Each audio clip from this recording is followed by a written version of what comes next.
Pekabaran malaikat pertama.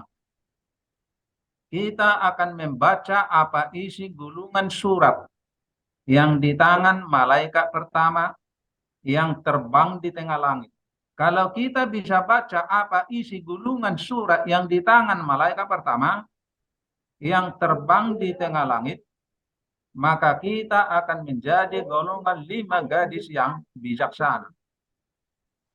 Jadi betapa pentingnya kita harus bisa membaca buku yang di tangan malaikat yang terbang jauh di tengah langit.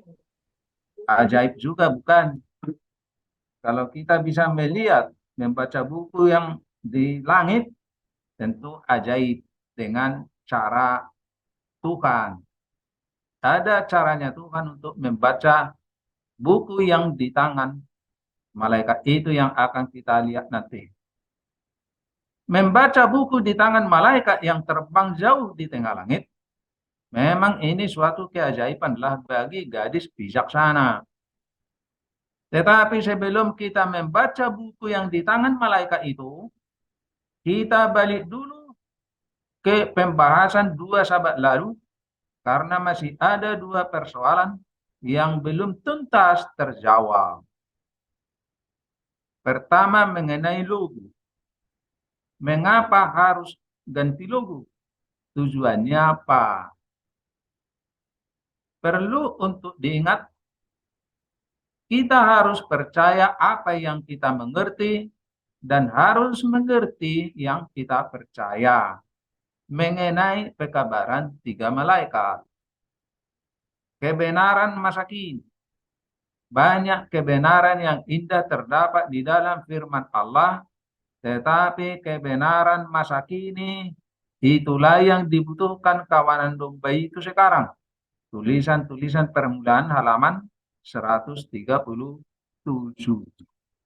Kebenaran masa kini untuk umat Tuhan sekarang ini adalah pekabaran malaikat ketiga.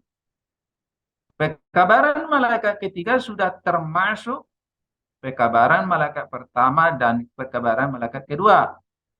Karena 3 pekabaran itu merupakan satu kesatuan di dalam kebenaran masa kini.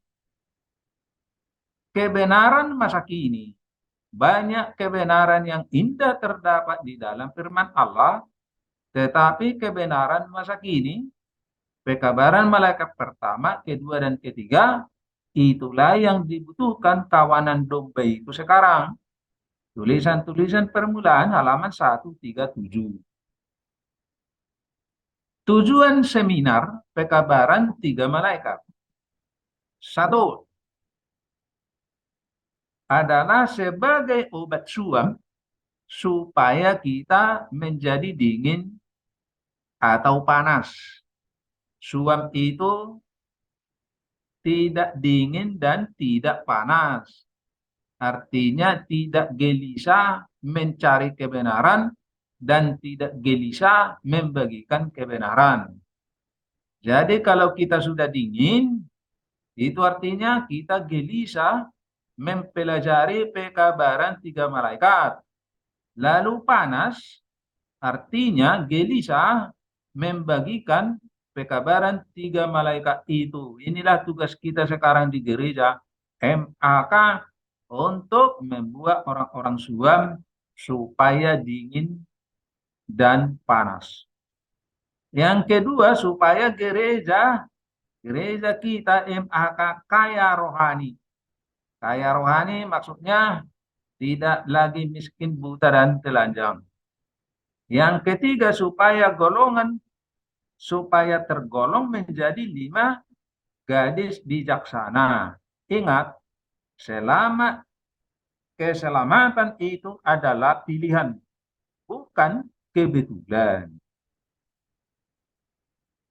Pekabaran 3 malaikat adalah pekabaran gereja MAK sebagai pekabaran terakhir ke segala bangsa, suku, kaum, dan bahasa. Karena 3 malaikat itu terbang di tengah langit, maka 3 buku yang di tangan malaikat itu pun tidak bisa dibaca oleh malaikat jemaat Laodikia Makanya logo diganti. Lalu apa akibatnya? Karena logo tiga malaikat diganti, maka kita akan saksikan betapa gelapnya pengertian Alkitab para malaikat jemaat Laodikia. Karena yang menjadi inti pekabaran gereja MAK adalah pekabaran tiga malaikat. Makanya menghilangkan logo tiga malaikat adalah berarti menghilangkan pekabaran tiga malaikat. Nanti kita akan saksikan sebagai bukti perihal yang sangat mengerikan ini. Logo tiga malaikat dihilangkan. Apa akibatnya kita akan saksikan nanti. Mengapa logo gereja kita, pekabaran tiga malaikat harus dibuang, lalu diganti dengan logo lain? Jawab, adalah untuk menyembunyikan gulungan surat yang di tangan tiga malaikat itu, supaya tidak ditanya-tanya lagi. Karena mereka nggak tahu jawabnya. Maka digantilah dengan logo lain, Alkitab dengan lampu. Jadi nggak ada pertanyaan. Tidak ada pertanyaan lagi. Apa isi gulungan surat yang di tangan malaikat itu? Karena di dalam logo baru nggak ada. Inilah dia. Jadi kita lihat di sini malaikat pertama, kedua, dan ketiga ada buku, ada gulungan surat di tangannya. Jadi sekarang gereja kita sedang mempelajari pekabaran tiga malaikat dalam sekolah sahabat. Apa yang dibicarakan hanya kata-kata yang keluar dari mulut malaikat itu. Tapi tidak dibicarakan apa isi buku yang di tangan tiga malaikat itu. Karena apa? Karena untuk membuka buku yang di tangan tiga malaikat ini harus melalui malaikat yang keempat. Itulah Victor Hotep dan Doneder sekarang. Itulah Wahyu 18 ayat 1. Logo diganti karena malaikat jemaat Laodikia tidak bisa menjelaskan apa isi pekabaran tiga malaikat karena mereka menolak juru kabar malaikat keempat.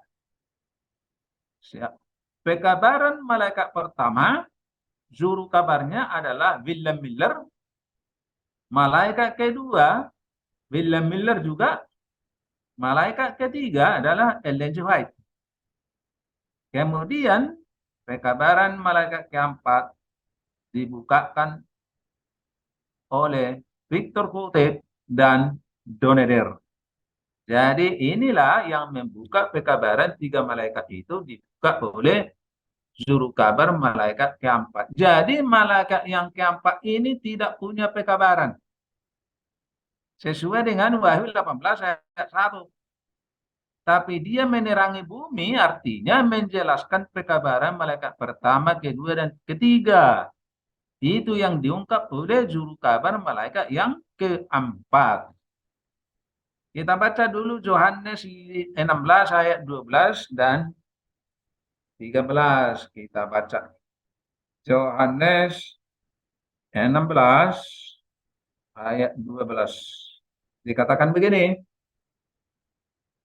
Masih banyak hal yang harus kukatakan kepadamu. Tetapi sekarang kamu belum dapat menanggungnya. Ayat 13. Tetapi apabila ia datang, yaitu roh kebenaran, ia akan memimpin kamu ke dalam seluruh kebenaran.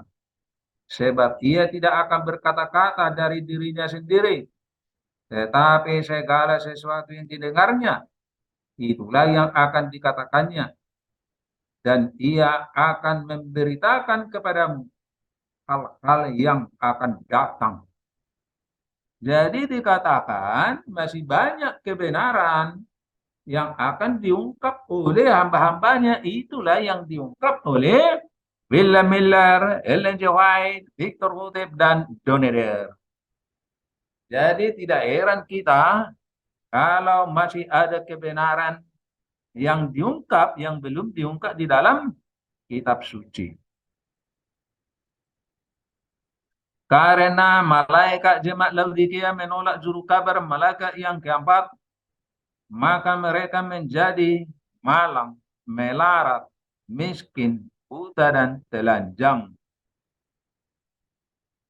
Ini peristiwa yang sangat memalukan, tapi mereka tidak tahu.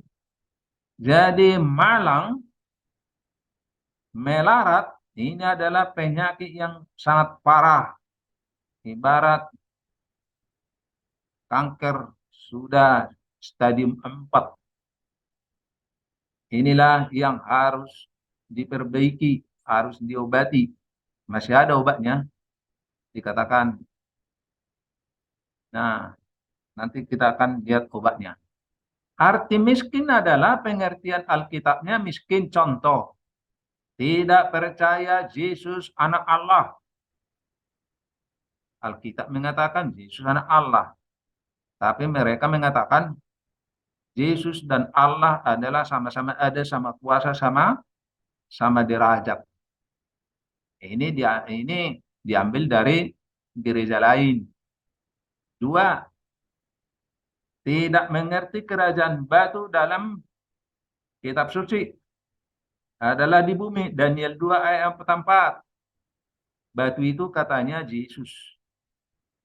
Tidak nyambung karena Yesus datang kedua kali mengosongkan bumi dengan umat Tuhan. Umat Tuhan semua dibawa ke surga. Tapi batu ini adalah mendirikan sebuah kerajaan di bumi, menutupi bumi. Jadi bukan dibawa ke surga. Mereka nggak ngerti. Yang ketiga, tempat pengadilan orang hidup itu di mana mereka tidak tahu. Nanti kita akan lihat apa ajaran mereka. Empat, tidak kenal siapa juru kabar malaikat yang keempat dan lain-lain lagi. Jadi kalau ditanya juru kabar malaikat yang keempat itu siapa, mereka nggak tahu.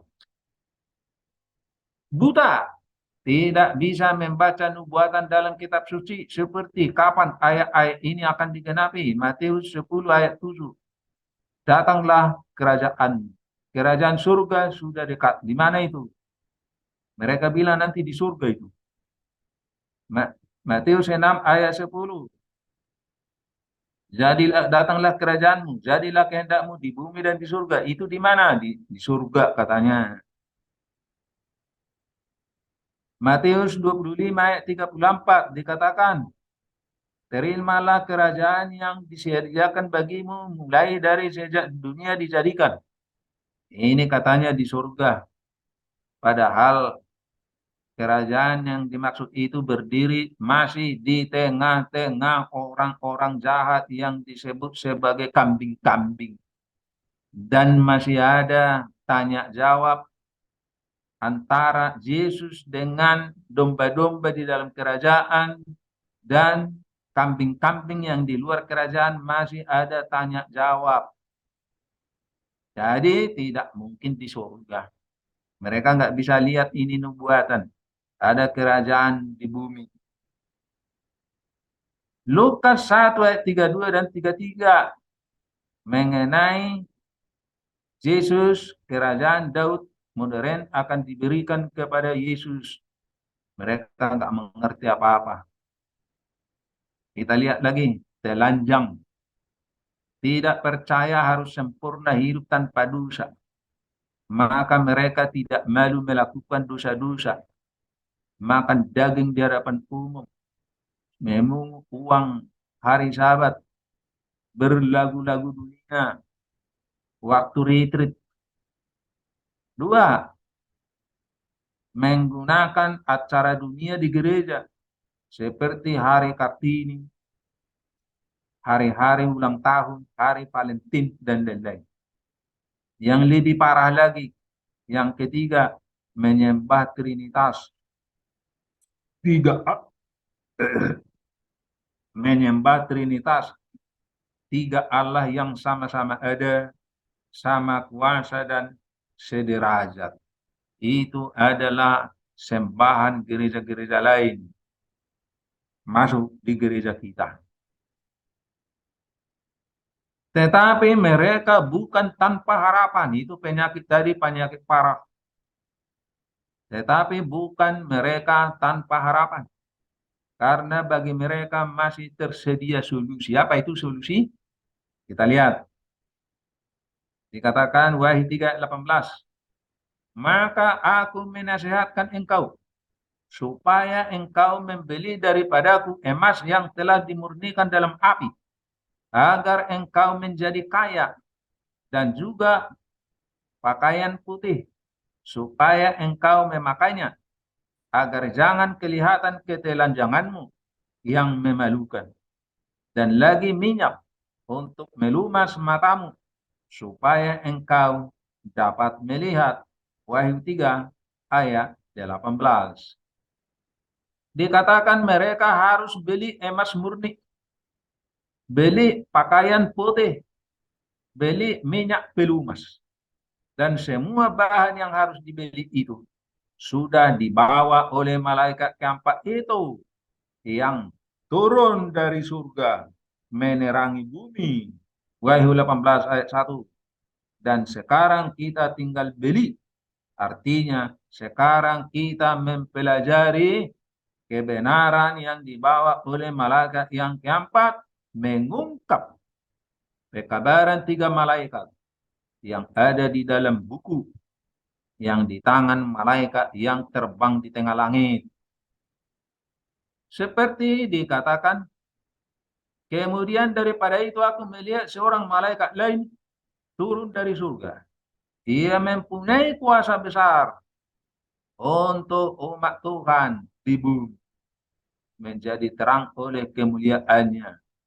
Kuasa besar artinya memberikan kekuatan untuk menuruti, untuk memahami firman Tuhan, pekabaran 3 malaikat, dan diberi kuasa untuk menuruti segala perintah Tuhan. Kemuliaan artinya menuruti segala perintah Tuhan supaya mulia di hadapan Tuhan. Lawan kata mulia adalah menjijikkan. Menjijikkan itu karena melanggar perintah Tuhan.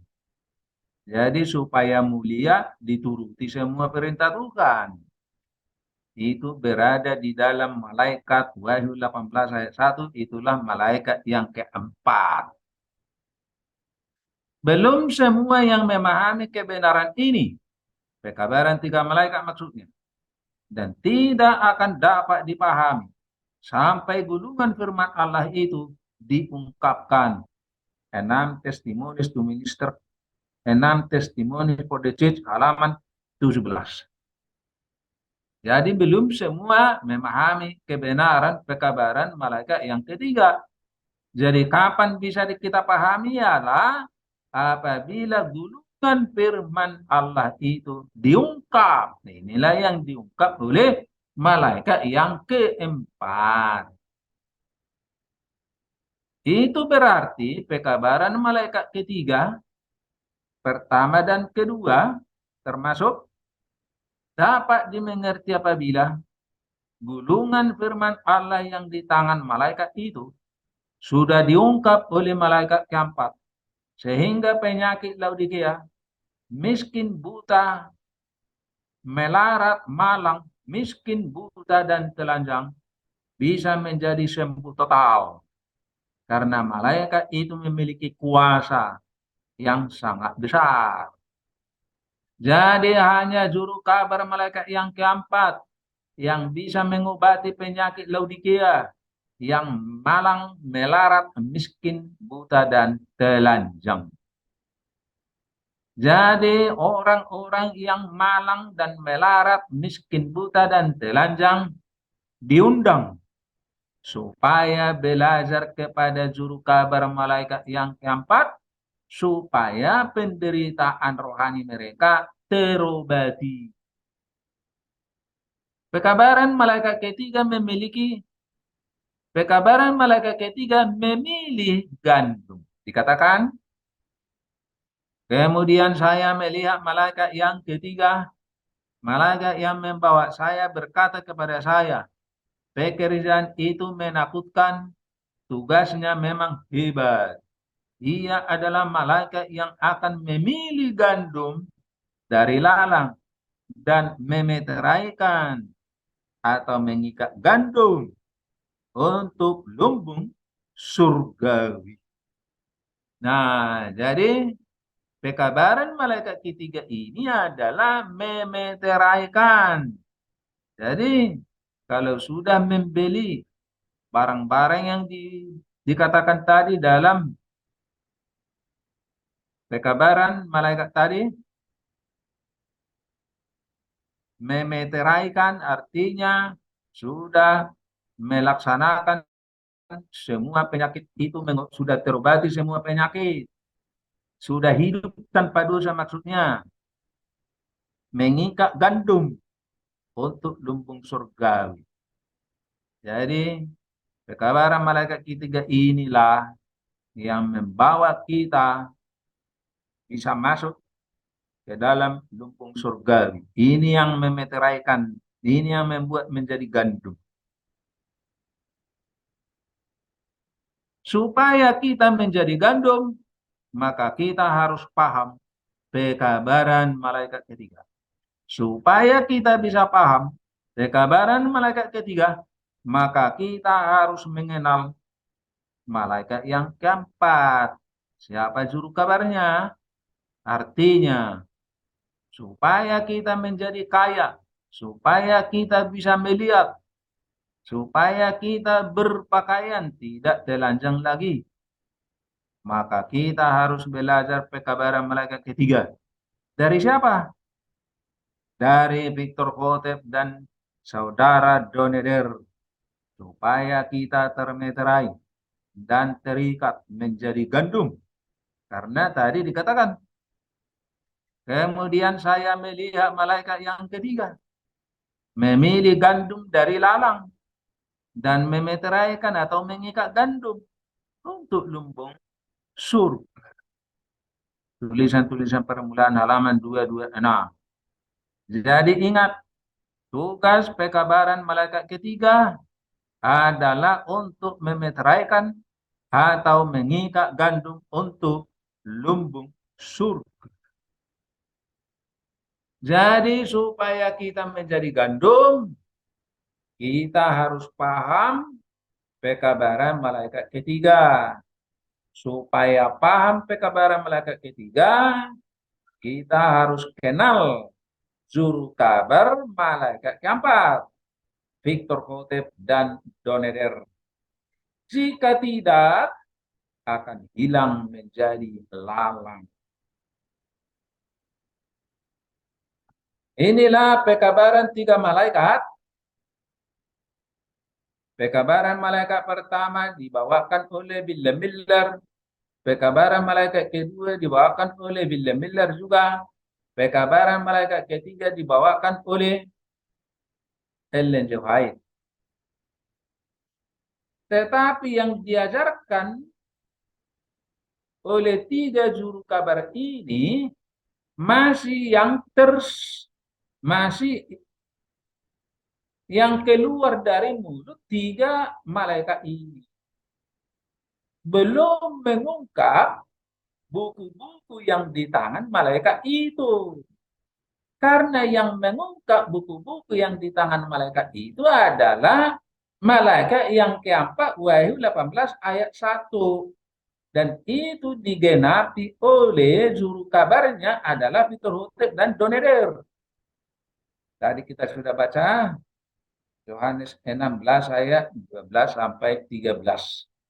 Jadi supaya kita paham apa yang diajarkan oleh nabi-nabi dahulu, William Miller, Ellen G. White masih mengajarkan apa yang keluar dari mulut nabi itu, tetapi di dalam kebenaran, di dalam buku yang di tangan malaikat itu hanya bisa diungkap oleh malaikat yang keempat, Wahyu 18 ayat 1, Victor Hotep dan Doneder. Sekarang soal kedua mengenai 42 bulan. Juru kabar malaikat keempat adalah Victor Hotep. Setelah Victor Hotep meninggal, maka pekabaran malaikat ketiga disempurnakan, diisi yang kosong oleh Doneder. Siapa yang tidak kenal Doneder tidak akan tahu apa isi buku pekabaran malaikat ketiga secara lengkap. Karena Victor Hotep belum menjelaskan semua apa isi buku pekabaran malaikat ketiga. Kalau tidak kenal Doneder, maka mereka tidak akan tahu apa isi buku pekabaran malaikat ketiga. Contoh, umumnya orang-orang Davidian mengajarkan 144.000 tidak menghadapi undang-undang hari Minggu, tidak menghadapi kesusahan besar, karena mereka tidak paham isi pekabaran malaikat ketiga. Itu persoalannya. Pekabaran malaikat ketiga adalah mengenai binatang macan tutul. Wahyu 13 ayat 10 ini mereka tidak kenal siapa. Nah, binatang inilah binatang bertanduk kecil. Mulai 538 sampai 1798. Di dalam Daniel 7 ayat 25, binatang ini kepausan berkuasa selama 1260 hari atau 1260 tahun. Penganiayaan dilakukan oleh binatang bertanduk kecil. Nah, di sini binatang macan tutul ini dimulai sejak 1798 sampai Yeskel 9. Nah, binatang bertanduk kecil berakhir kuasanya di tahun 1798. Maka dunia berubah menjadi binatang macan tutul sejak 1798. Jadi 42 bulan inilah persoalan itu. Wahyu 13 ayat 5 ini dilakukan oleh binatang macan tutul sesudah lukanya sembuh. Nah, Peter Hotep sempat mengatakan bahwa 42 bulan ini, karena 42 bulan itu adalah 1260 hari juga. Di sini 1260 hari, di sini 1260 hari, maka orang-orang Davidian mengatakan di sini tidak ada pemaksaan undang-undang masa kesusahan besar, di sini tidak ada. Itu sudah dilakukan di masa kepausan katanya. Padahal 42 bulan ini binatang ini menganiaya umat Tuhan 42 bulan adalah sesudah kepausan mendapat luka lalu sembuh. Sampai sekarang belum sembuh total. Maka peristiwa 42 bulan ini belum terjadi. Nah, kejadian di sini adalah ketika kepausan belum mendapat luka. Di sini kepausan mendapat luka lalu sembuh. Sesudah sembuh, maka ia mengulangi peristiwa seperti yang dilakukannya dahulu. Itu maksudnya. Jadi jangan disamakan. Jangan dikatakan di sini tidak ada lagi undang-undang hari Minggu, salah total. Ya, di masa binatang bertanduk kecil, pemaksaan undang-undang hari Minggu sebelum luka, di masa jaya-jayanya kepausan. Tetapi di sini undang-undang hari Minggu akan dipaksakan sesudah lukanya sembuh. sampai sekarang belum sembuh total. Makanya peristiwa 42 bulan ini belum terjadi. Jadi, kapan ini terjadi? Berapa lama ini? Nanti kita akan lihat sesudah digenapi peristiwanya. Ya sama seperti ini, binatang bertanduk kecil. Dari mana diketahui 1260 hari itu adalah 1260 tahun? Karena kegenapannya kepausan muncul berkuasa tahun 538 dan kuasanya lenyap setelah Jenderal Bartir menangkap paus dan mati di pengasingan. Tamatlah kuasanya. Maka pada saat itulah nubuatan berubah. Bentuk nubuatan berubah menjadi macan tutul sejak 1798. Dan ini nanti akan berakhir sampai Yeskel pasal 9. Nah, jadi peristiwa ini adalah kenapa Tuhan membuat ada persamaan waktu. Di sini 1260 hari, di sini juga 1260 hari. Cuma diganti dengan bulan 42 bulan. Waktunya sama. Kenapa harus begini?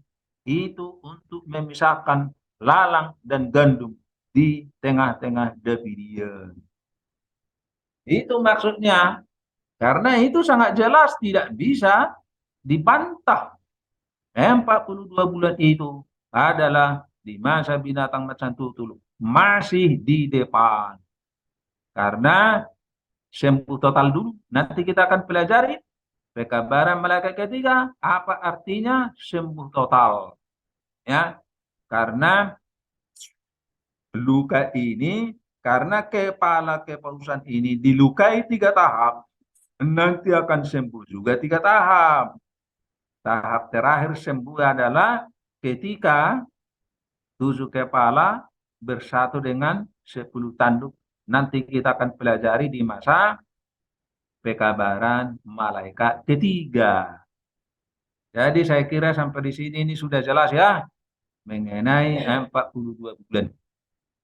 Karena salah arti 1260 hari di masa binatang bertanduk kecil dan 42 bulan 1260 hari di masa binatang macan tutul, maka orang-orang Daviden mengajarkan 1260 hari adalah 1260 tahun masa binatang bertanduk kecil. Adalah kejadian yang sama dengan 42 bulan pada masa binatang macan tutul. Maka mereka mengajarkan 144.000 tidak akan menghadapi undang-undang hari Minggu dan masa kesusahan besar. Ini salah besar. Ya, tidak sesuai dengan konteks Wahyu 13 ayat 1 sampai 10. Nah, kita akan pelajari nanti urutan secara lengkap ya secara dunia dalam lambang-lambang nubuatan. Jadi sedikit di sini adalah ini adalah masa Romawi yang diperintah seorang kaisar.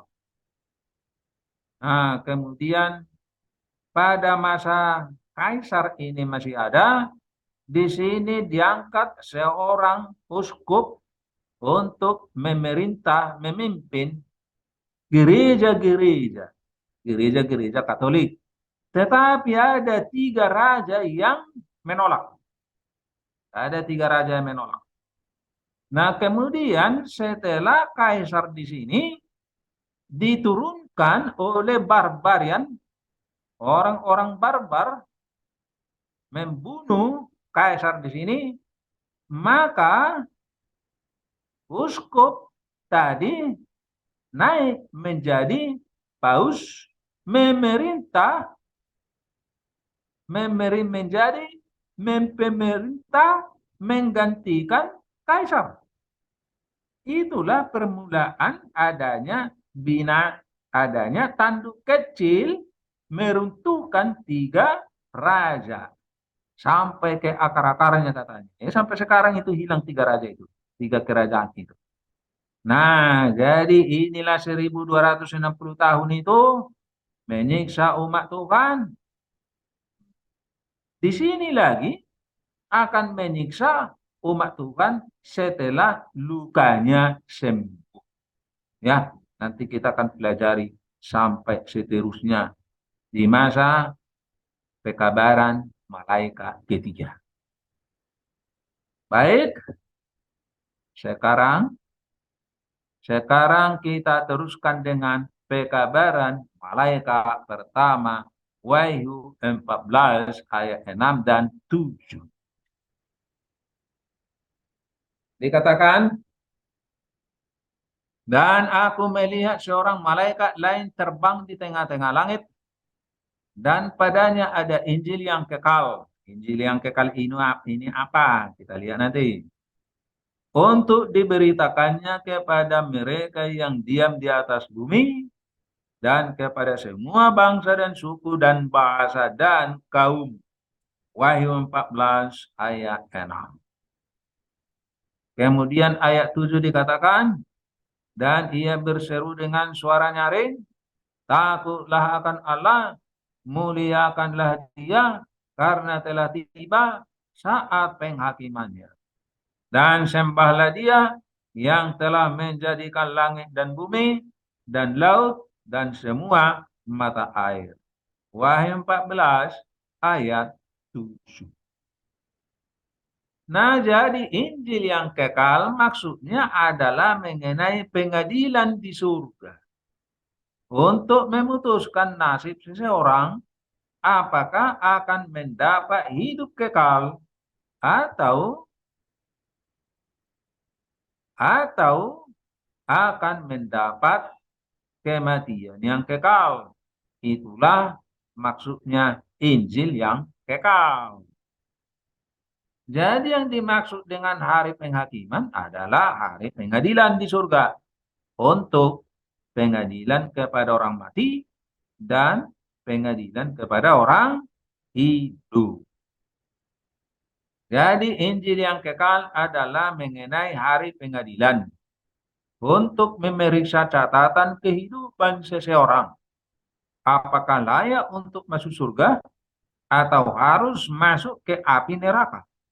Tergantung catatan hidup seseorang selama hidup di dunia. Ini menunjukkan ternyata masih ada terang baru di gereja kita, gereja MAK. Itulah pengadilan kepada orang hidup yang diungkap di dalam pekabaran malaikat pertama. Bila seseorang saudara menerima terang baru, kata Ellen G. White, atas kitab suci, dia harus menjelaskan pendiriannya secara terbuka. Dan semua pendeta harus menyelidiki kitab suci secara terbuka untuk melihat apakah pokok-pokok yang disampaikan didukung firman yang diilhamkan. Hamba Tuhan tidak boleh bertengkar, tetapi harus ramah tamah terhadap semua orang. Testimonies to Minister halaman 30 dan 31. Oleh karena sampai sekarang gereja kita tidak paham pengadilan orang hidup. Kenapa gereja kita tidak paham pengadilan orang hidup? Karena mereka tidak bisa membaca apa isi gulungan surat yang di tengah-tengah langit, yang ada di tangan malaikat yang pertama. Itulah yang disebut pekabaran malaikat pertama. Mereka tidak paham pengadilan orang hidup.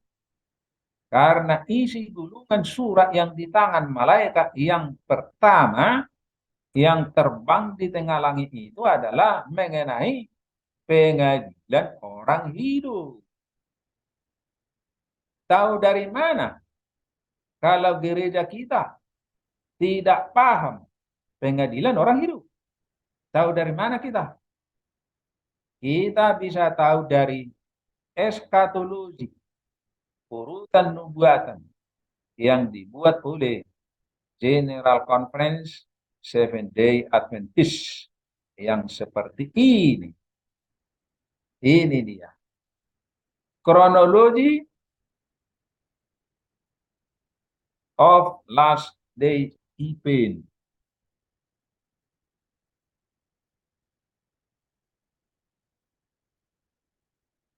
Kita besarkan ini. Lupa tadi tidak dibesarkan semua. Nah, kronologi. Jadi inilah urutan nubuatan di akhir zaman yang dibuat oleh General Conference.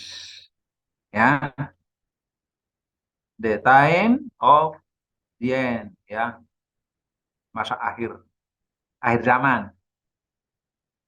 Ini dari sejak 1798 sampai Holy City Descent, sampai kota suci turun dari surga. Sampai di sini. Nah, yang penting kita lihat di sini adalah ini. Investigative judgment.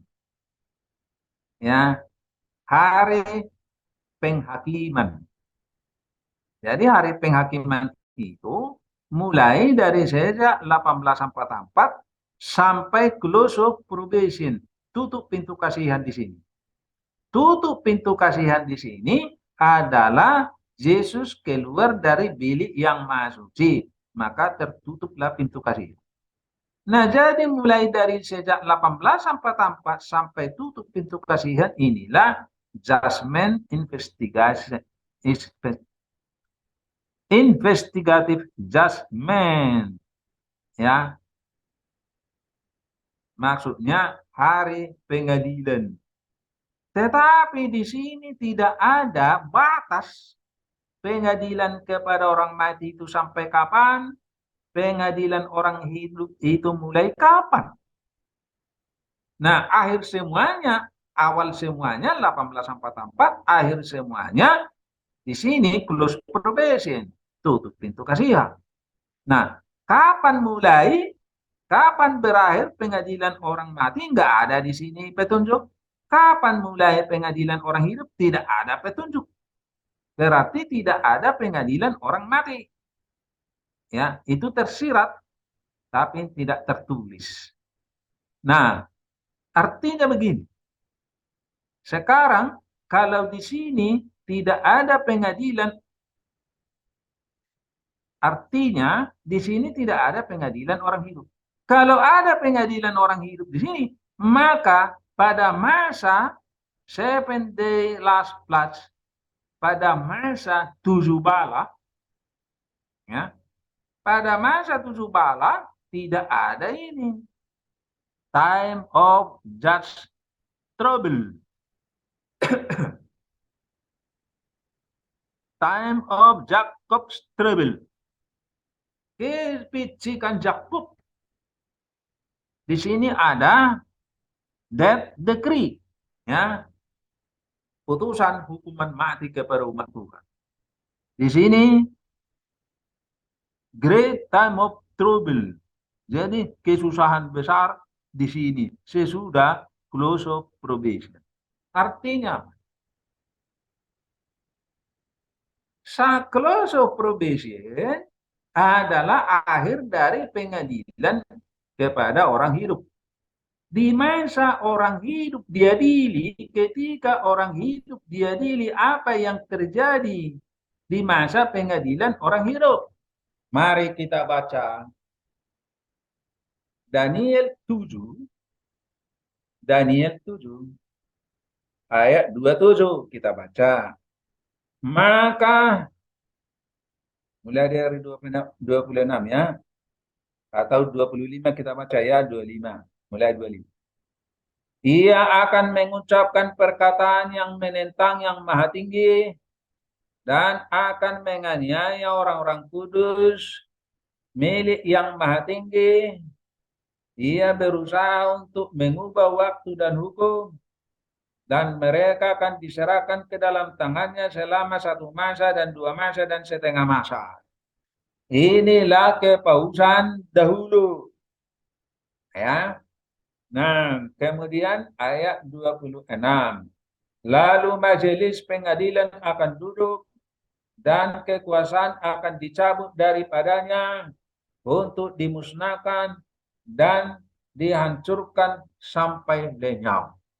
Jadi setelah pengadilan, majelis pengadilan dibuka di surga, maka semua kuasa pemerintahan di bumi akan dicabut dan dimusnahkan.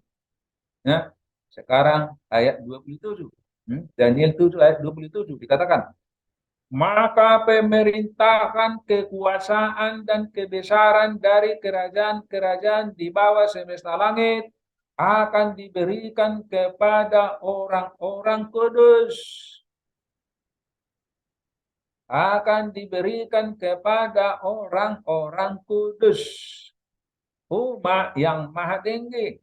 Pemerintahan mereka adalah pemerintahan yang kekal sampai selama-lamanya. Dan segala kekuasaan akan mengabdi dan patuh kepada mereka. Jadi seluruh umat manusia di bumi pada masa pengadilan kepada orang hidup, semua penguasa di bumi tunduk dan patuh kepada umat Tuhan itu di sini. Bisa lihat ini ya, itu di sini. Sebelum tutup pintu kasihan, sebelum Yesus keluar dari bilik yang maha suci. Jadi disinilah kerajaan Daud modern berdiri. Kerajaan Daud modern berdiri di Palestina pada masa pengadilan kepada orang hidup. Tapi di sini tidak ada karena mereka tidak percaya ayat-ayat Alkitab. Bagaimana mungkin umat Tuhan yang sudah mendapat keselamatan, sudah bercahaya-cahaya seperti Adam dan Hawa di Taman Eden, masih mendapat ultimatum dari orang jahat untuk membunuh mereka. Cara pikirnya mereka ini bagaimana? Ya, inilah karena mereka tidak bisa membaca buku yang di tangan malaikat itu, maka suar syairlah, kacau balaulah pengertian mereka terhadap firman Tuhan. Ya. Nah, kemudian dikatakan setelah Yesus keluar dari bilik yang maha suci, nanti kita akan lihat ayat Ellen G. White mengatakan untuk menjelaskan Lukas 1 ayat 32 dan 33. Yesus akan menerima kerajaan Daud sesudah keluar dari bilik yang maha suci, sesudah close probation, tutup pintu kasih.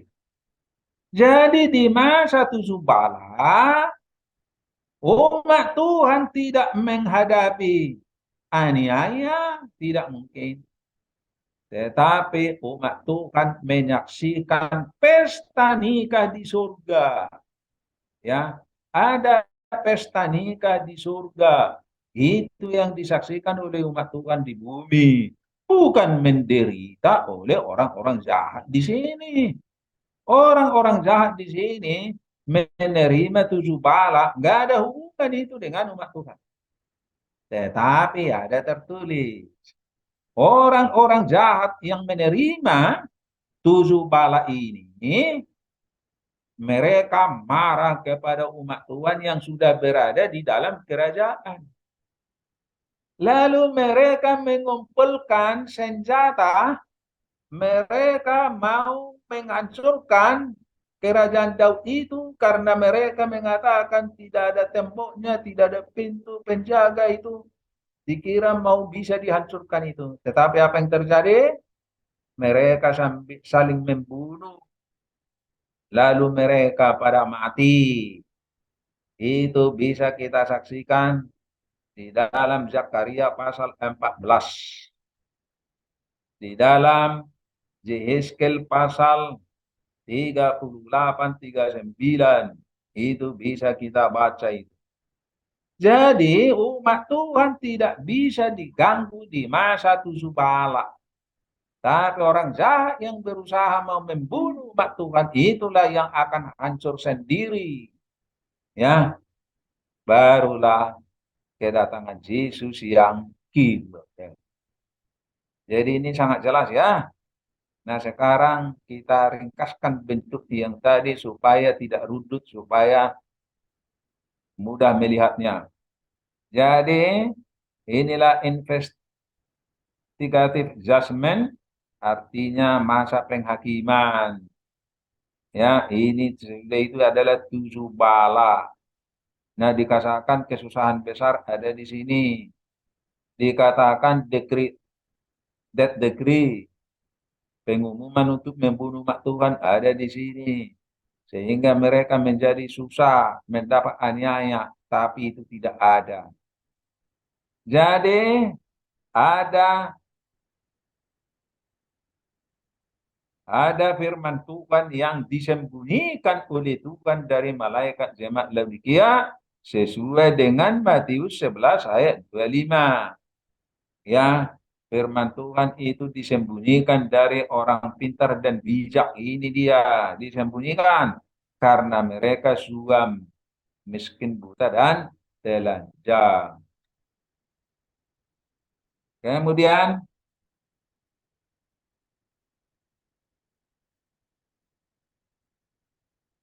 kemudian sekarang kita bisa melihat batas pengadilan kepada orang mati dan pengadilan orang hidup itu kapan? Nggak ada petunjuk. Makanya pengadilan kepada orang hidup mereka nggak tahu. Sama sekali tidak tahu. Kemudian kerajaan Daud modern itu kapan? Nggak ada di sini. Mereka nggak percaya. Kemudian pesta nikah Lukas 1 ayat 32 sampai 33. Tulisan-tulisan permulaan halaman 123, halaman 478 dijelaskan di situ. Kapan? Nggak ada di sini. Hidup tanpa perantara artinya apa? Nggak ada di sini. Di sini umat Tuhan sudah hidup tanpa perantara setelah Yesus keluar dari bilik yang maha suci. Di sini tutup pintu kasihan.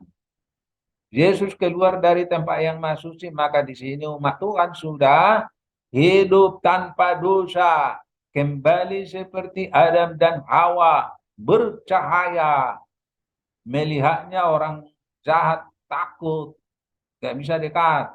Tapi mereka coba-coba mau membunuh, menghancurkan mereka. Tapi mereka sendiri yang hancur di pinggiran kota kerajaan Daud modern itu. Ya, jadi sangat jelas ya.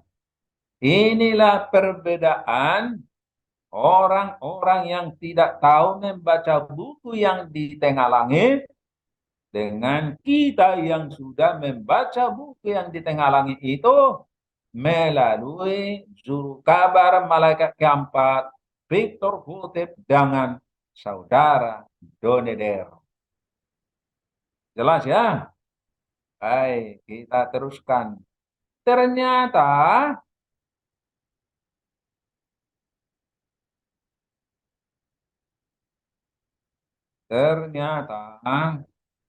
wah, ini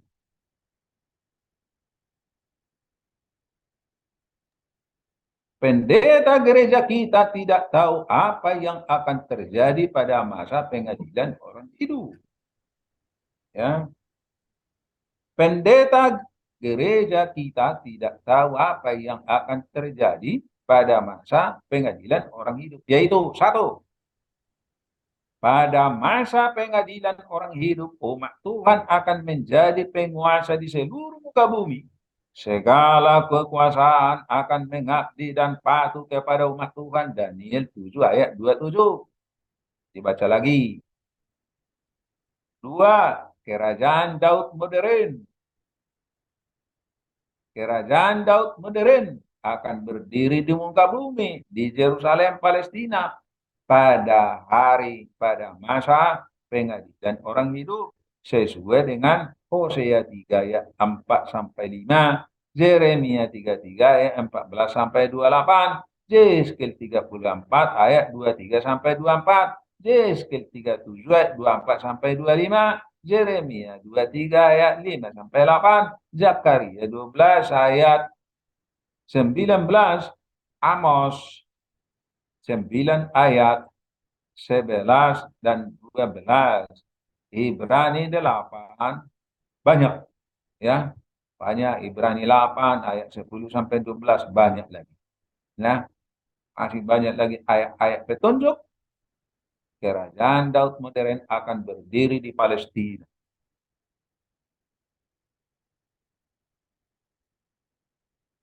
Setelah pengadilan orang hidup berakhir di surga. Ya, setelah pengadilan orang hidup berakhir di surga, maka pesta nikah akan dilaksanakan di surga untuk menyerahkan kerajaan Daud kepada Yesus. Maka Yesus akan langsung memerintah umatnya di masa 7 malam, di masa 1000 tahun, dan di dunia baru. Lukas 1 ayat 32, 33, Amsal, Alfa dan Omega buku 8 halaman 448, tulisan-tulisan permulaan halaman 123, tulisan-tulisan permulaan halaman 478, tulisan-tulisan permulaan halaman 435. Ini mengenai pesta nikah di surga. Jadi selama ini, selama Adam dan Hawa jatuh ke dalam dosa, maka Yesus tidak langsung lagi memerintah umatnya di bumi, tetapi melalui perantara. Itulah yang dilakukan oleh Musa, yang dilakukan oleh raja-raja, hakim-hakim, nabi-nabi seperti sekarang ini, yang terakhir kerajaan Daud modern yang akan dipimpin oleh Daud modern. Siapa itu? Sesuai dengan nubuatan adalah Victor Khotep yang akan menjadi Raja Daud modern di Palestina nanti. Tidak ada yang lain, bukan yang lain. Nah, mereka tidak percaya ada pesta nikah di surga untuk menyerahkan kerajaan Daud kepada Yesus. Jadi pada waktu 7 malam, Yesus lah yang akan menjadi raja umat Tuhan, langsung memerintah umat Tuhan di masa 7 malam, di masa 1000 tahun di surga, dan di dunia baru sampai selama-lamanya. Daud modern, Victor Khotep akan kembali menjadi rakyat biasa. Ya, tapi Khotep bukan sakit hati, enggak. Karena semua sama-sama mendapat hidup kekal, mendapat surga. Yang keempat, setelah pekerjaan pengantaraannya berakhir, barulah Allah akan mengaruniakan kepadanya tahta Daud bapak leluhurnya, suatu kerajaan yang tidak akan berkesudahan. Lukas 1 ayat 32, 33. Alfa dan Omega jilid 8 halaman 43D. Jadi Lukas 1 ayat 32, 33 ini belum pernah digenapi. Itu akan digenapi sesudah Yesus keluar dari bilik yang maha suci. Setelah pekerjaannya selesai untuk membela perkara umat Tuhan, menghapus segala dosa-dosanya, barulah sah semua umat Tuhan sah untuk menjadi penghuni di dunia baru. Maka Tuhan memberikan upacara pesta nikah penyerahan kerajaan Daud modern kepada Yesus. untuk ini pernikahan untuk selama-lamanya. Hebat bukan? Hebat. Jadi inilah nubuatan, ada 4 bagian nubuatan yang tidak bisa dilihat oleh malaikat zaman Laodikia. Karena tidak bisa membaca buku yang di tangan 3 malaikat itu. Yang kita baca sekarang ini adalah masih malaikat yang pertama. Akan kita baca nanti gulungan surat yang di tangan malaikat kedua itu apa, yang di tangan malaikat yang ketiga itu apa. Ini baru malaikat yang pertama. Pada waktu Yesus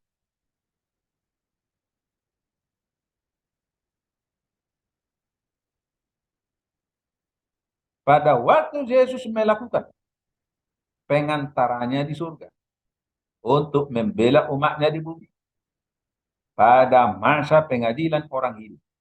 Maka pada waktu itulah kerajaan Daud modern sudah berdiri. Dan inilah yang akan diserahkan kepada Yesus. Bila pekerjaan Yesus sudah selesai di bilik yang maha suci di surga. Jadi kerajaan Daud modern sudah berdiri di bumi pada masa pengadilan orang hidup. Jika tidak, apa yang akan diberikan kepada Yesus bila tugas pengantarannya sudah selesai di surga? Maka tidak bisa disangkal lagi kerajaan Daud modern akan berdiri dan diberikan kepada Yesus. Sesuai dengan Lukas 1 ayat 32 sampai 33 adalah sesudah pekerjaan Yesus selesai di bilik yang maha suci di surga. Jadi kalau tidak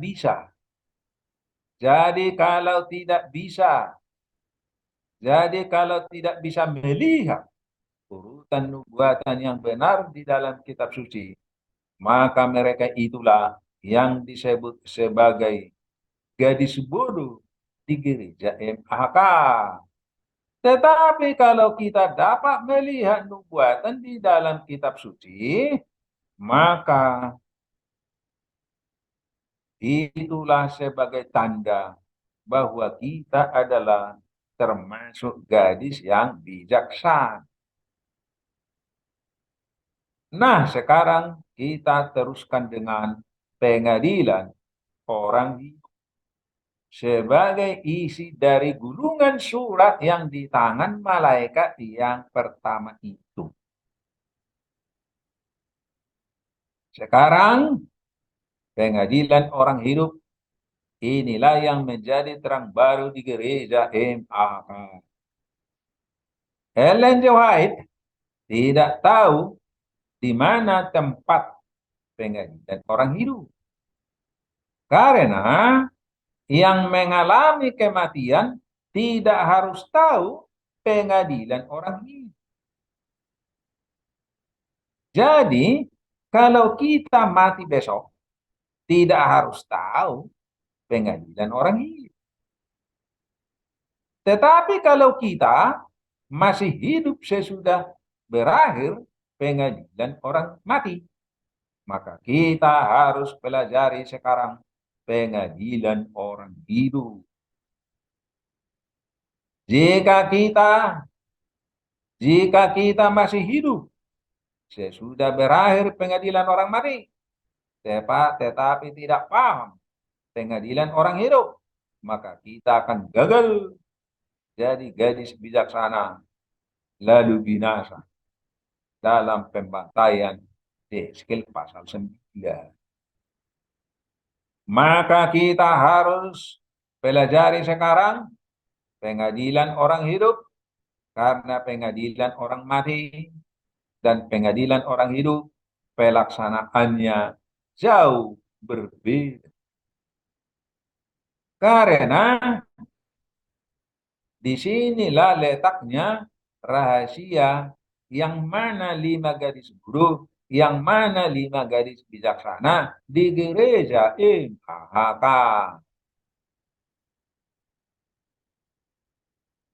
Apa bedanya 5 gadis bodoh dengan 5 gadis bijaksana? Begini, 5 gadis bijaksana dapat memahami tulisan-tulisan Ellen G. White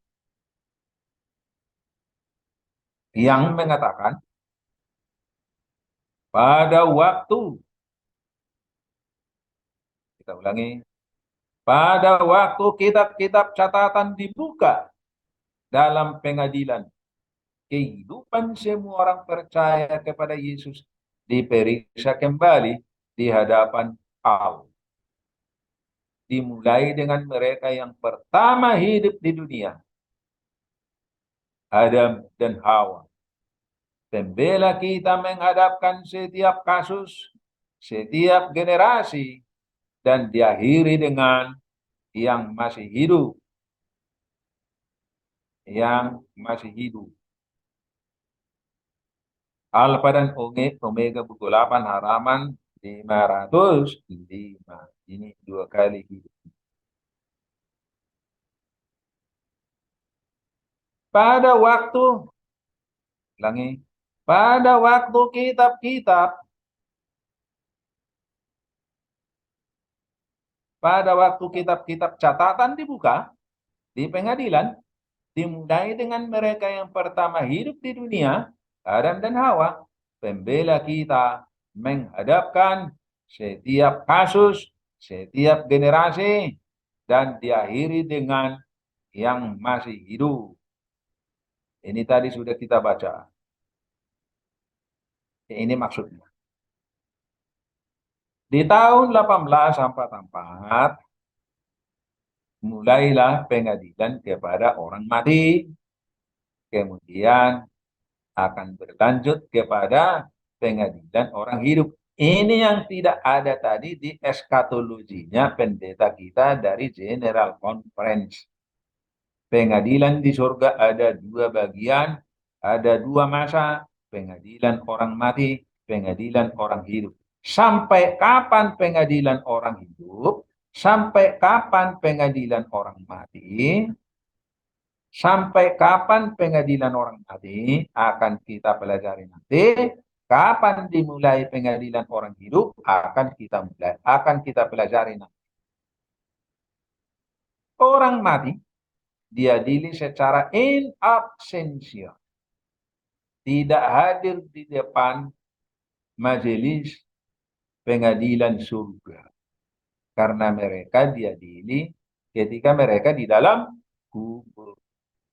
Orang-orang dibangkitkan sebelum pengadilan. Orang-orang yang mati ya, tidak dibangkitkan sebelum pengadilan dan penghakiman itu selesai. Pada saat mana mereka dianggap layak kebangkitan kepada hidup. Oleh sebab itu, mereka tidak hadir secara pribadi pada persidangan. Ya, ada sedikit ini harus ditambah ini karena nggak kelihatan. Ya, nanti bisa ditanyakan melalui WA apa ini yang tidak kelihatan ini. Artinya orang mati diadili ketika mereka berada di dalam kubur. Nah, itu intinya. Kalau di kami jelas semua. Oh, jelas ya? Ya, Oh, terbaca semua di host di yang presentasi yang kadang nggak kelihatan. Oke, lanjut. oh, oke.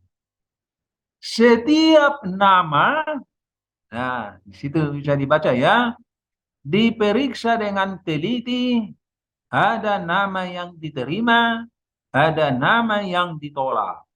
Apabila ada seseorang mempunyai dosa-dosa yang tertinggal pada kitab-kitab catatan yang tidak ditinggalkan dan tidak diampuni, maka nama-nama mereka akan dihapus dari kitab kehidupan dan catatan perbuatan-perbuatan baik mereka akan dihapus dari kitab peringatan Allah.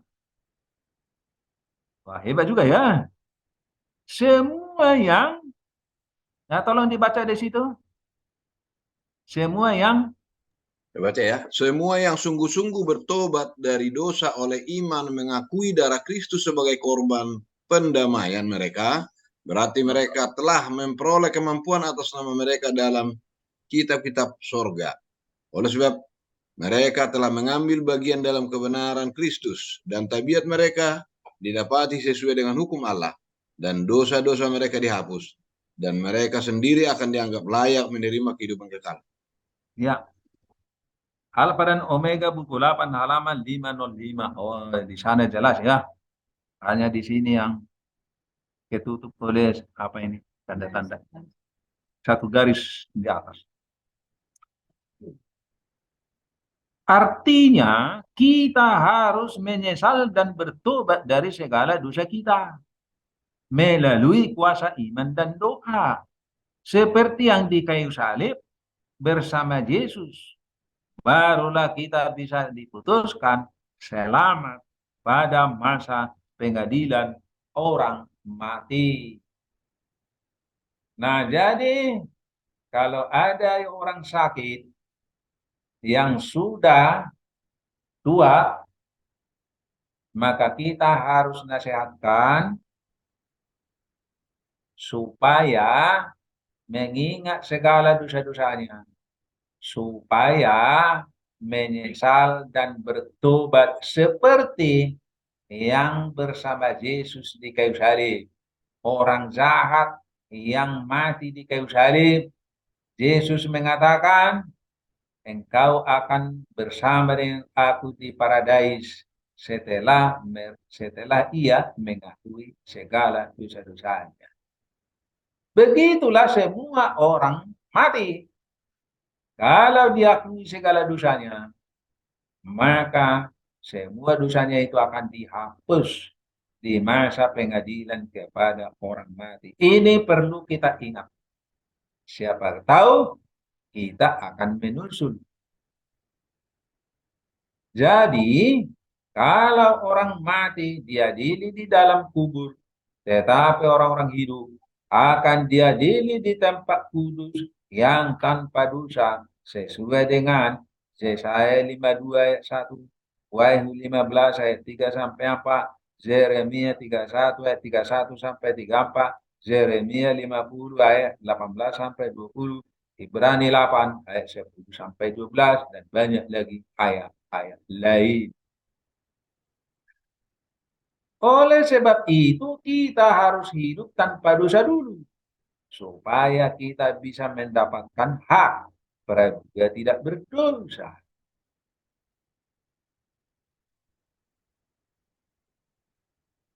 Kita harus hidup tanpa dosa dulu supaya kita bisa ikut dibawa ke tempat kudus yang tanpa dosa di Palestina sebelum pengadilan orang hidup dimulai di Palestina. Nah, ini yang penting kita harus ingat. Pada masa pengadilan orang hidup, pada masa itu, semua terdakwa yang diadili di depan hakim surga harus mendapat praduga tidak berdosa, dianggap tidak berdosa lagi, sudah sempurna hidup tanpa dosa melalui pertobatan, menyesal dan bertobat atas segala dosanya. Nah, kalau sudah diakui, kalau sudah melaksanakan, kalau sudah terlaksana hidup tanpa dosa, barulah bisa dibawa ke kerajaan di Palestina. Nah, bagaimana caranya supaya kita bisa hidup sempurna, hidup tanpa dosa? Tuhan memberikan solusi. Akan kita pelajari nanti melalui garis-garis nubuatan di bawah ini. Akan kita lihat nanti. Ada Tuhan punya cara bagaimana supaya kita bisa hidup tanpa dosa. Nanti kita akan lihat.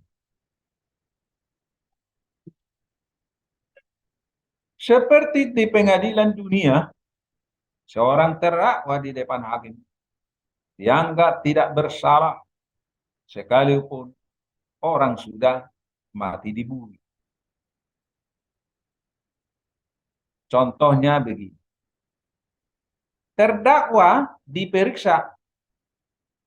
Bila seseorang melanggar hukum, maka ia menjadi terdakwa yang harus diperiksa di depan pengadilan. Hukuman apa? Hukumannya apa? Sudah diatur di dalam undang-undang yang akan digunakan oleh hakim. Dihukum atau dibebaskan, itu tergantung motifnya terdakwa. Bila seseorang membunuh, lalu ia menjadi terdakwa, apakah ia harus dihukum atau harus dibebaskan dari tuntutan hukum? Maka itu tergantung motif atau niat terdakwa. Mengapa ia membunuh? Dan hal itu sudah diatur di dalam undang-undang.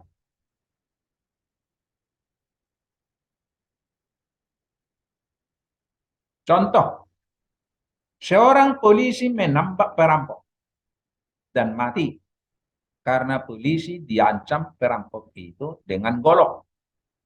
Polisi tersebut bebas sanksi hukum karena polisi tersebut membunuh untuk membela diri. Akan tetapi kalau polisi menembak perampok dari belakang dan mati, polisi tersebut bisa kena sanksi hukum karena ia membunuh si perampok karena balas dendam. Jadi ada dua bagian, ada yang bisa bebas dari hukum, ada yang harus dihukum. Tergantung motif dari terdakwa. Oleh sebab itu, seseorang akan dihukum atau tidak dihukum adalah tergantung motifnya, niatnya si terdakwa. Maka hal itulah yang menjadi tugas hakim untuk memeriksa di depan majelis pengadilan. Apakah si terdakwa harus dihukum atau dilepaskan dari tuntutan hukum.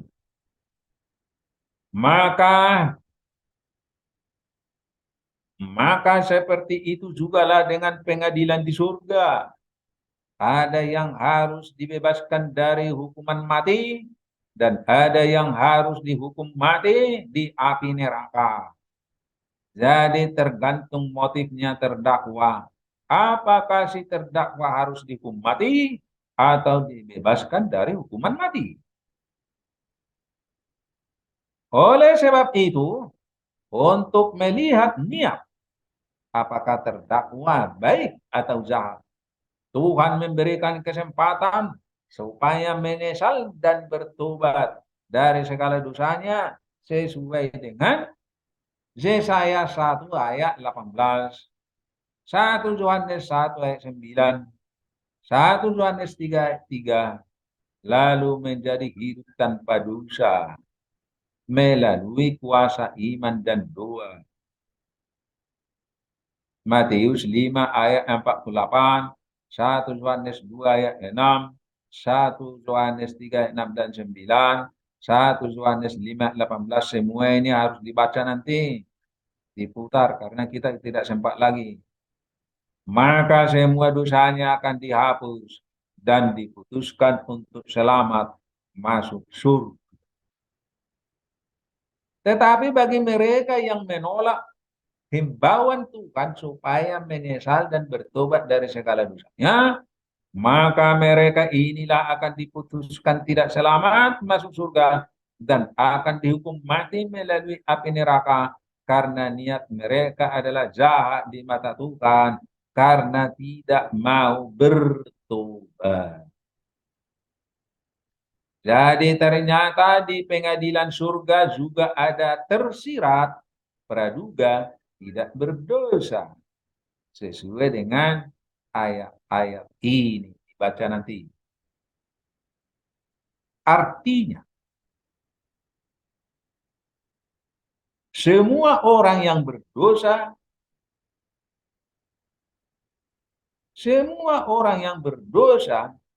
yang bertobat meninggalkan segala dosanya, maka ia dianggap tidak pernah melakukan dosa.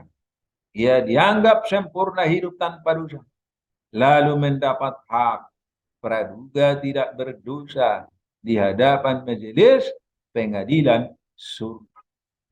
Jadi dikatakan sempurna hidup tanpa dosa bukan berarti tidak pernah melakukan dosa. Tetapi mengakui kapan kita mengakui dosa kita dan kapan kita mau bertobat melakukan segala kebenaran, siap mati untuk tidak melakukan dosa, itulah yang akan termeterai, itulah yang akan dianggap sempurna hidup tanpa dosa yang bisa dibawa ke hadapan majelis hakim di dalam kerajaan nanti. Itu maksudnya. Maka semua orang yang sudah mendapat hak praduga tak berdosa akan dibawa ke kerajaan kudus yang tanpa dosa di Yerusalem untuk menghadapi pengadilan orang hidup. Langsung berhadapan dengan hakim surga dan segala dosanya pun akan dihapus. Inilah masa pengadilan orang hidup. Kita langsung berhadapan muka dengan hakim surga. Kalau kita sudah mendapat hak praduga tidak berdosa. Karena sudah menyesali dan bertobat dari semua dosa-dosa kita. Bagaimana caranya? Ada jalan. Tuhan memberikan jalan. Supaya kita bisa menjadi sempurna hidup tanpa dosa. Kita tinggal belajar saja. Ada diberikan jalan. Maka pada waktu pengadilan orang hidup sedang berlangsung di surga. Dan pada waktu itulah berdiri kerajaan kudus yang tanpa dosa yang disebut kerajaan Daud modern di Palestina. Inilah ayat-ayatnya semua yang perlu dibaca. Dan masih banyak juga ayat-ayat lain. Dan sesudah pengadilan orang hidup berakhir di surga, maka Yesus akan keluar dari bilik yang maha suci. Maka pada saat itulah kerajaan Daud modern akan diserahkan kepada Yesus, lalu pesta nikah pun dilaksanakan di surga. Tetapi bagi umat Tuhan yang menolak berdamai dengan Tuhan, yang tidak mau menyesal dan bertobat meninggalkan segala dosanya, maka mereka akan diamankan di dalam kubur melalui pembantaian Yehezkiel pasal 9. Karena mereka tidak sanggup. Karena mereka tidak sanggup bertatap muka dengan hakim surga. Jadi diamankan di dalam pembantaian Yehezkiel 9, lalu mereka akan diadili di dalam kubur.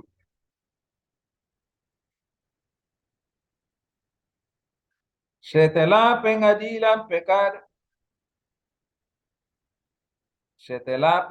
kepada orang hidup selesai, maka Yesus akan keluar dari bilik yang maha suci di surga. Kemudian Bapa akan menyerahkan kerajaan Daud modern kepada Yesus, maka Yesus akan langsung memimpin umatnya di masa 7 bala, di masa 1000 tahun di surga, dan di dunia baru untuk selama-lamanya. Kerajaan Daud diserahkan kepada Yesus setelah berakhir pengadilan kepada orang hidup. Maka itulah yang disebut pesta nikah di surga yang akan disaksikan oleh semua umat Tuhan di bumi. Ya, sesuai dengan Lukas 1 ayat 32-33, tulisan-tulisan permulaan halaman 123, halaman 478. Pesta nikah di surga. Pada waktu yang ditetapkan, mempelai datang bukan ke dunia ini sebagaimana diharapkan oleh orang-orang Tetapi kepada yang lanjut usia di surga, kepada pernikahan, penerimaan kerajaannya, mereka yang telah siap sedia masuk bersama-sama dengan dia ke ruang perjamuan kawin. Lalu pintu ditutup. Mereka tidak akan hadir secara pribadi pada pernikahan itu. Jadi pernikahan di surga kita menonton dari bumi. Kita tidak di surga waktu itu. Sementara mereka ada di atas dunia ini, pengikut Kristus, menanti-nanti tuannya yang pulang dari perkawinan itu, tetapi mereka harus mengerti pekerjaannya dan mengikuti dia oleh iman, sementara ia pergi ke hadirat Allah. Dalam pengertian inilah mereka dikatakan pergi ke perkawinan, karena pernikahan itu berlangsung di surga. Nah, jadi pesta nikah, pesta nikah itu berlangsung di surga. Jadi maksudnya begini, pengadilan orang mati dimulai 1844, kemudian akan berakhir. Kapan berakhir akan kita lihat. Nah, lalu lanjut pengadilan orang hidup. Setelah selesai pengadilan orang hidup, maka Yesus akan keluar dari bilik yang maha suci, lalu pernah pesta nikah dilaksanakan di surga. Pesta nikah akan dilaksanakan di surga. Pesta nikah di masa 7 bela. Kemudian Yesus datang kedua kali. Jadi ini di sini adalah kerajaan Kristus. Di sinilah berdiri kerajaan Kristus. Ketika Yesus langsung memerintah umatnya, mulai dari sejak pesta nikah ini, sampai 1000 tahun di surga, sampai di dunia baru. Yesus memerintah umatnya langsung. Karena umat Tuhan sudah sama dengan Yesus, berpakaian putih dan mendapat mahkota-mahkota.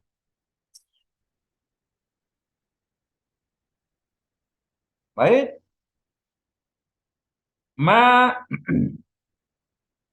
marilah, baiklah kita berperkara, firman Tuhan.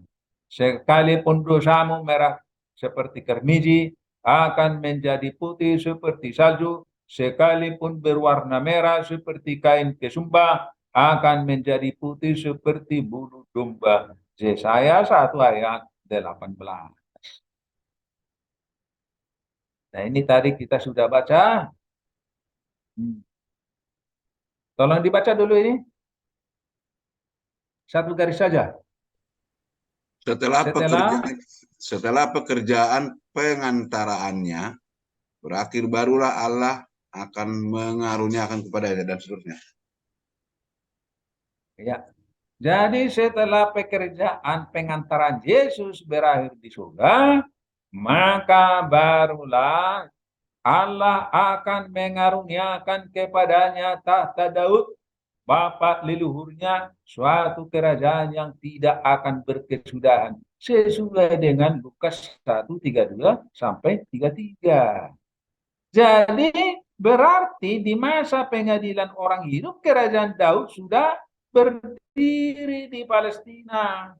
Karena kalau sudah selesai, kalau kerajaan berdiri di Palestina, apa yang mau diberikan kepada Yesus setelah keluar dari bilik yang maha suci di surga? Ya tidak ada. Jadi pada masa pengadilan orang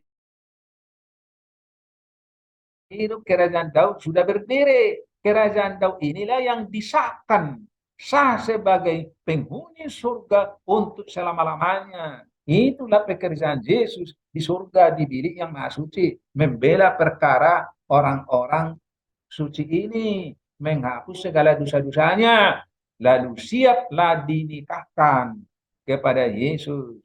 Maka Yesus bersama mereka untuk selama-lamanya. Barulah kedatangan Yesus yang kedua kali. Jadi kalau dikatakan di masa tujuh bala, nanti umat Tuhan akan menderita kesusahan besar. Aduh, betapa butanya malaikat jemaat Laodikia mengajarkan yang seperti itu. Betapa butanya malaikat jemaat Laodikia yang tidak bisa melihat kerajaan Daud modern akan berdiri di Palestina. Betapa butanya mereka tidak bisa melihat pengadilan kepada orang hidup. Ya kan? Nah, jadi praduga tak berdosa. Inilah pengadilan orang hidup. Oh, ini salah ini ya. Ini pengadilan orang hidup ini. Salah tulis ini. Ya. Pengadilan orang hidup, praduga tak berdosa, dianggap tidak berdosa, baru bisa duduk di kerajaan Daud modern menghadap hakim surga. Ya, supaya bisa bertatap muka dengan hakim surga, harus memiliki dulu praduga tidak berdosa, dianggap tidak berdosa karena sudah bertobat, menyesali semua dosanya, dan bertobat dari semua dosanya sesuai dengan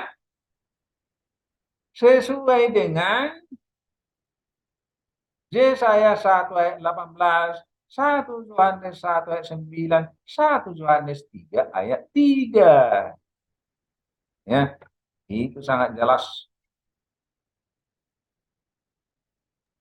Ini sudah 2 jam pembicara, minum dulu biar aman. Oh ya, jadi istirahat dulu ya. Bukan, minum dulu. Oh iya, iya, iya. Tunggu 5 menit. Tapi sudah tinggal sedikit lagi nih. Oh ya, boleh. Ya. Tata kasih karunia. Tolong baca satu baris di atas. Ya, tahta kasih karunia bukan tahta dunia, tetapi melambangkan kasih karunia yang berasal dari surga.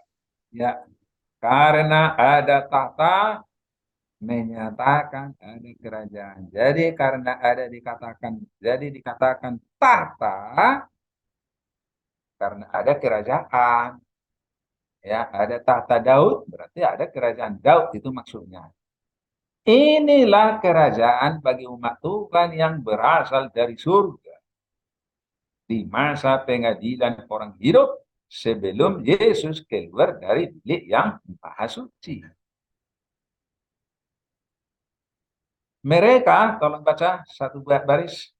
Mereka yang hidup di dunia ini pada waktu pengantaran Kristus, Ya, akan berakhir di tempat kudus di atas, akan berdiri di hadapan Allah yang kudus tanpa perantara. Jadi tanpa perantara maksudnya kalau ada dosa nggak ada lagi pengampunan. Artinya umat Tuhan tidak melakukan dosa lagi karena tidak ada lagi pengampunan, dan tidak akan ada lagi yang melakukan dosa karena hati batinnya sudah diganti dengan hati daging sesuai dengan Yesaya 36 ayat 26. Ya, Yesaya apa Yesaya itu ya? Ya, Yeremia. Ya, 36 ayat 26. Hati batu diganti dengan hati daging. Jadi nggak ada lagi yang akan melakukan dosa. Kalau ada yang melakukan dosa, tidak ada lagi pengampunan.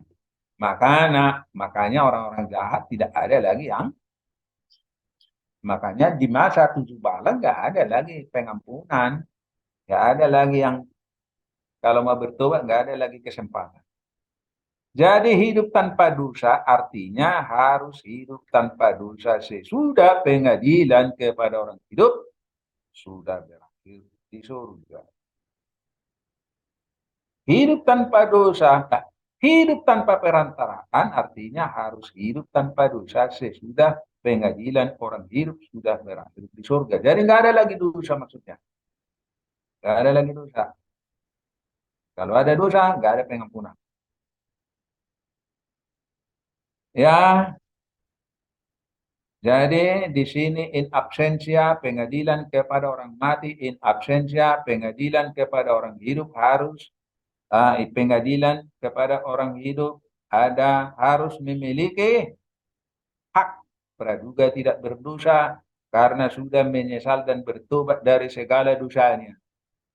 Barulah kemudian pesta nikah diadakan di surga. Itu di masa 7 malam. Barulah kedatangan Yesus yang kedua kali. Inilah urutan peristiwa nubuatan yang akan terjadi di depan kita. Pengadilan kepada orang hidup. Nah, ini salah tulis ini ya. Pengadilan kepada orang mati. Pengadilan kepada orang hidup ini. Salah tulis. Ini saya copy dari sini tapi lupa mengganti M-nya dengan A. Nah, ini sekarang. Ini yang penting harus kita paham. Pengadilan orang mati di sini. Ya. Kapan mulai pengadilan orang hidup?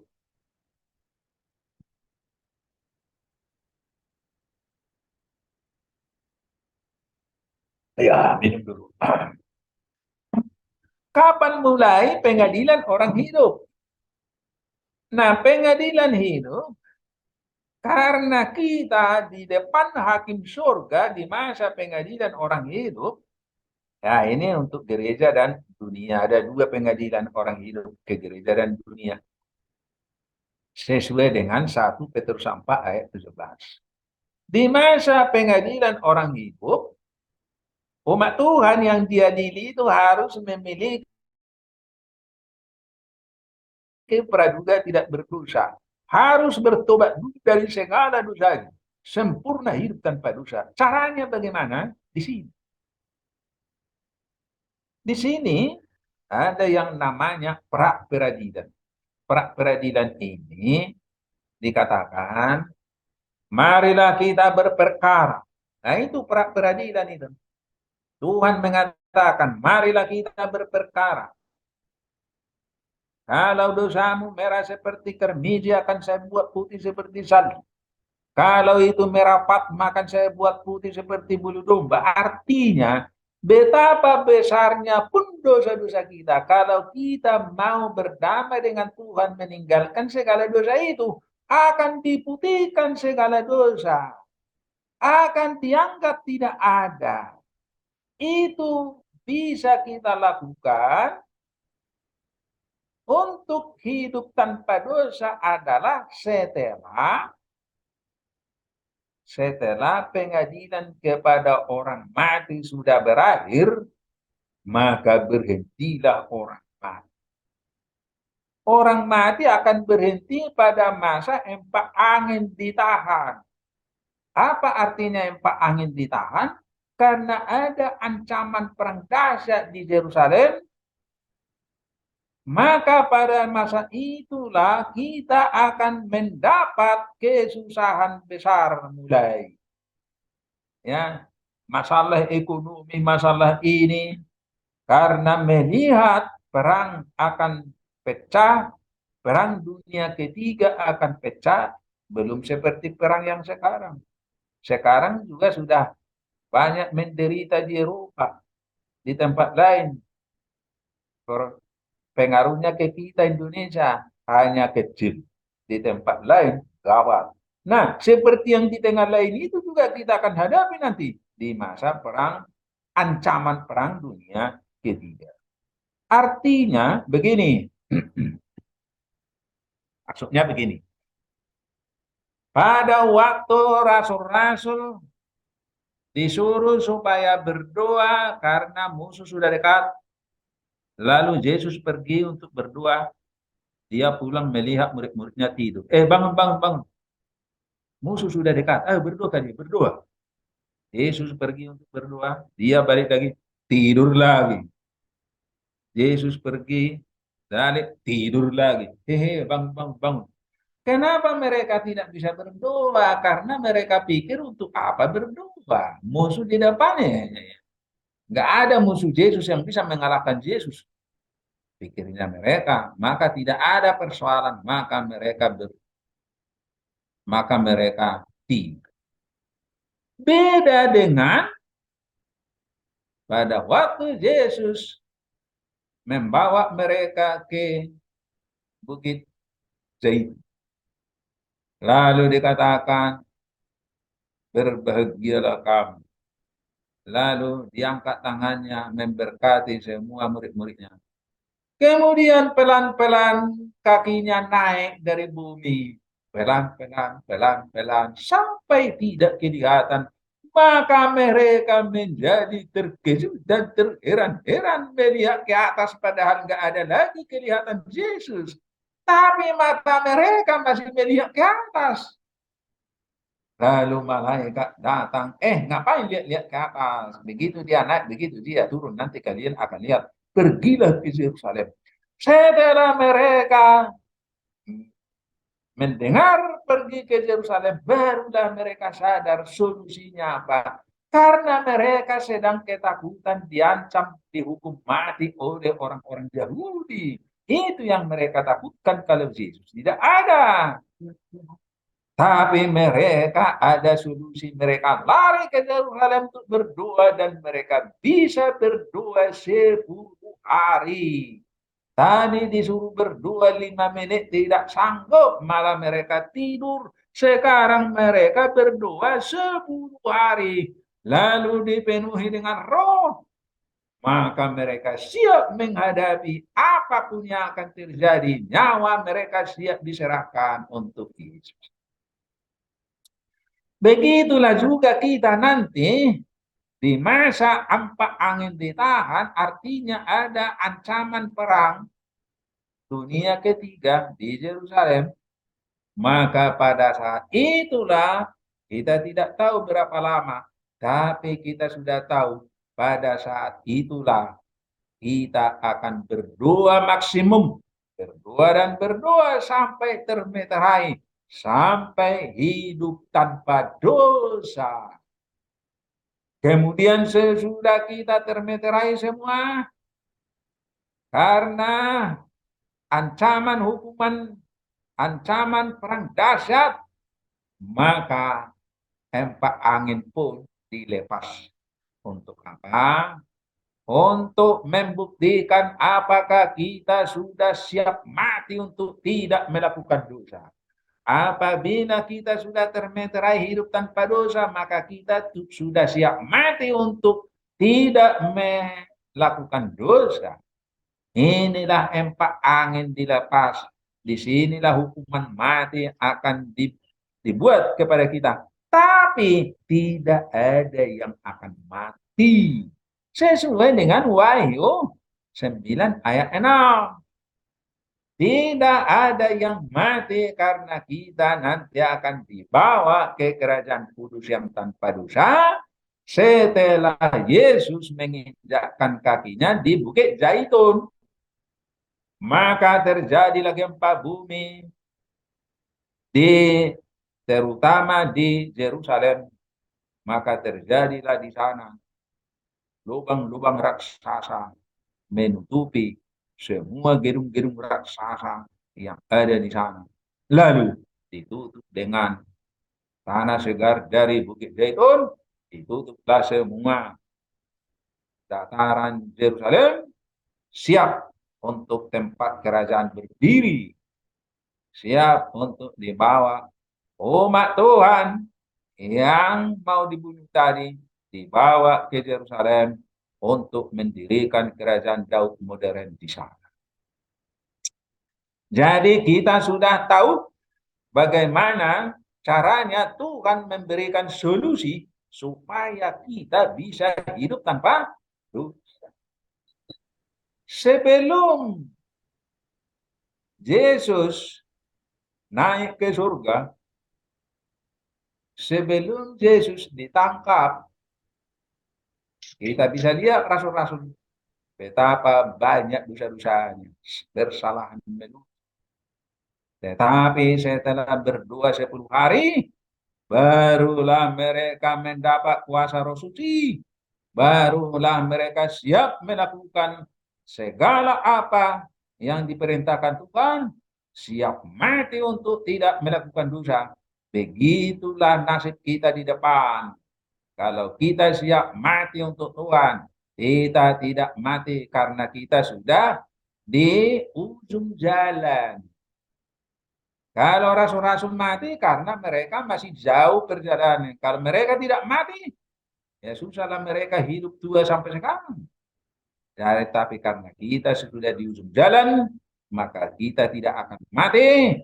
Mati akan lari dari kita sesuai dengan Wahyu 9 ayat 6. Barulah kita dibawa ke kerajaan kudus yang tanpa dosa menghadapi pengadilan kepada orang hidup. Begitu juga buah-buah kedua akan menghadapi kesusahan besar. Mereka juga siap mati untuk tidak melakukan dosa. Maka mereka dibawa ke kerajaan pengadilan kedua untuk orang hidup. Barulah semua ini akan dibawa, akan mengikuti pesta nikah di masa 7 bala sebelum dibawa ke surga.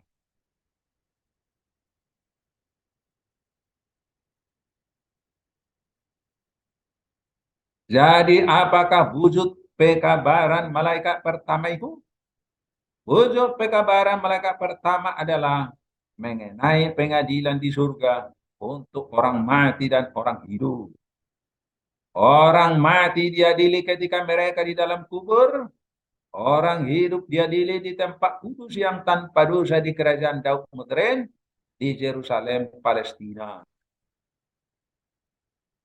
Pada waktu orang hidup diadili, langsung bertatap muka dengan hakim surga. Maka sebelum menghadap hakim surga, terlebih dahulu kita sudah harus hidup tanpa dosa. Dulu kita mendapat, lalu kita mendapat hak praduga tak berdosa. Jadi kita harus sudah hidup tanpa dosa sebelum dibawa ke tempat pengadilan di Palestina. Kita bisa sempurna hidup tanpa dosa sesuai dengan ayat-ayat kitab suci ini melalui kuasa iman dan doa. Tetapi kalau tidak percaya harus sempurna hidup tanpa dosa melalui kuasa iman dan doa, maka mereka itulah gadis bodoh yang tidak akan selamat masuk dalam kerajaan surga. Nah, ini yang terakhir.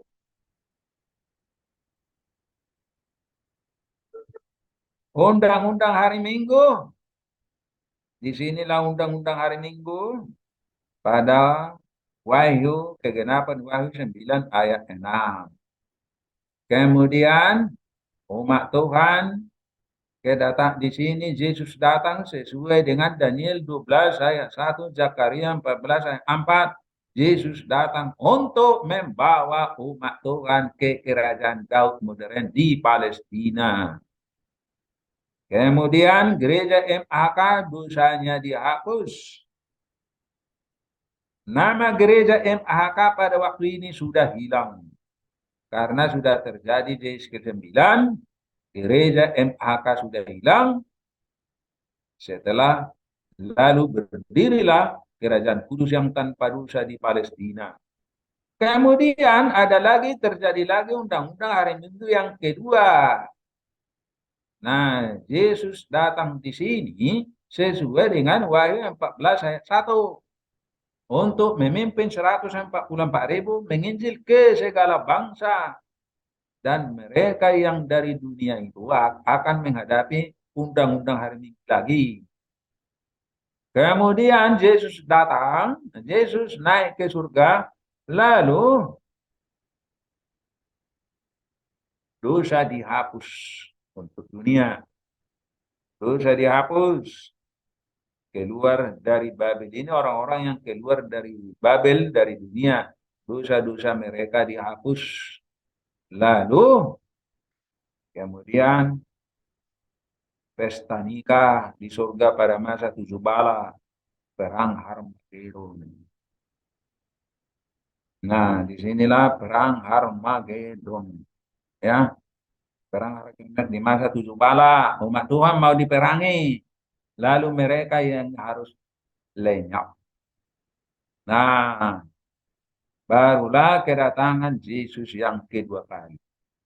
Nah, di sini Yesus naik ke surga lalu balik lagi ke bumi untuk membawa umat Tuhan, lalu dibawa ke surga. Nah, kalau ada pertanyaan, nanti kita jelaskan. Jadi orang-orang saleh akan diselamatkan bukan waktu Yesus datang kedua kali, tetapi jauh sebelumnya di masa pengadilan di surga, di masa pengadilan kepada orang mati dan orang hidup di surga, untuk menentukan siapa yang akan mendapat hidup kekal dan siapa yang akan mendapat kematian yang kekal, akan diputuskan di masa pengadilan di surga.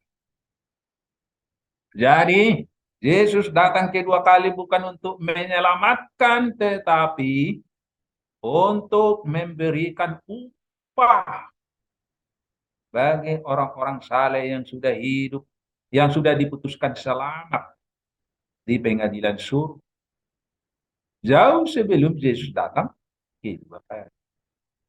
Oh, ajaiblah rencana Bapa kita yang di surga. Kiranya Tuhan menolong kita semua supaya kita bisa siap menghadapi pengadilan orang hidup. Inilah doa dan pengharapan saya. Amin.